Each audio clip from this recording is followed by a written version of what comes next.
but the execution, that's for me the most important thing. We need to execute at the right moment, to be sharp in the set pieces.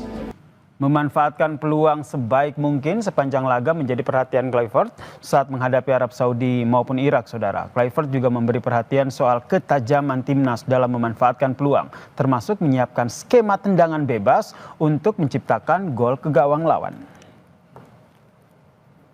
You know, from my point of view, the players need to be ready.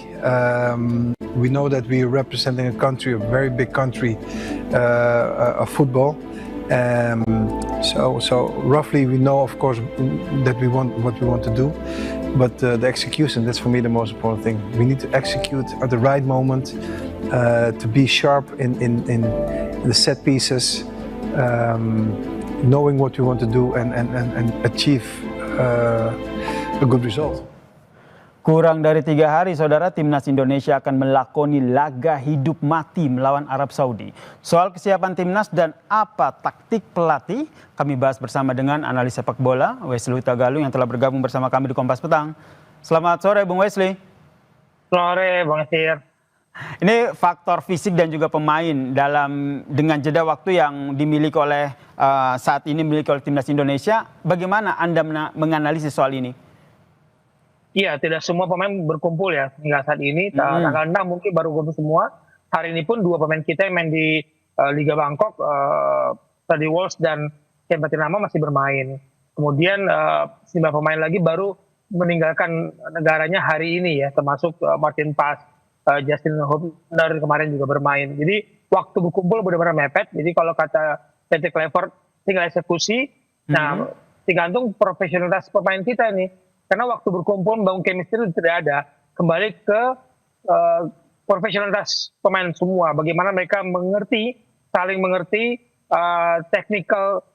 tactical game yang disiapkan, kebiasaan teman-temannya sudah nggak ada waktu lagi. Jadi mereka sudah harus menunjukkan profesionalitas mereka. Karena itulah resiko kita mengambil banyak pemain yang berkompetisi di berbagai negara. Mau tidak mau harus siap ya, karena ini laga hidup mati begitu melawan Arab Saudi. Sempat disampaikan oleh Kluivert begitu, menyiapkan skema tendangan bebas begitu. Siapa saja menurut Anda yang paling berpotensi untuk dipilih sebagai penendang?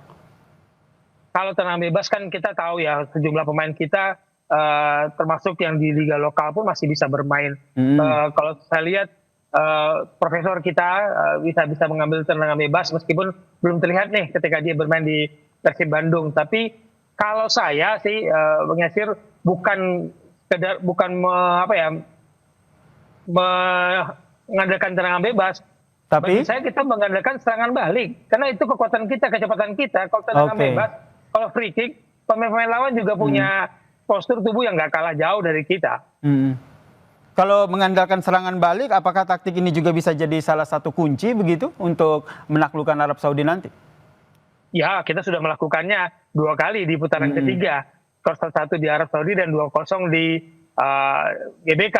Tapi kita nggak boleh lupa bahwa para pemain kita yang berkumpul sekarang mungkin tidak begitu cocok dengan skema serangan balik yang kemarin-kemarin kita lihat di putaran ketiga, putaran kedua.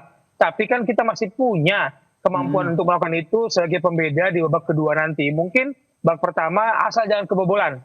Mas Yasir, asal jangan kebobolan. Itu ya intinya, jangan sampai kebobolan ya. Ya, bola-bola silang di mulut gawang kita akan berbahaya. Semoga Martin Paes yang dalam kondisi sudah siap untuk bermain meskipun tidak tanding kemarin di FC Dallas, tapi bisa mengantisipasi lebih baik lah bola-bola silang di mulut gawang kita. Oke, menyerang harus dilakukan untuk mencetak gol, tapi jangan sampai kebobolan seperti kata Anda. Lini bertahan kita ini nanti seperti apa menurut Anda? Ya, semoga kita masih berharap komposisi yang terbaik ya, Jaites, Destrido dan kawan-kawan. Dengan formasi apa? 4 di belakang atau 3 di belakang, semua itu tergantung kembali kepada pilihan pelatih. Karena di Belanda biasanya mereka main 4-3-3, komposisi 4 belakang. Tapi kalau kita kemarin-kemarin hampir 5 tahun bermain dengan 3 center back, bukan tidak mungkin.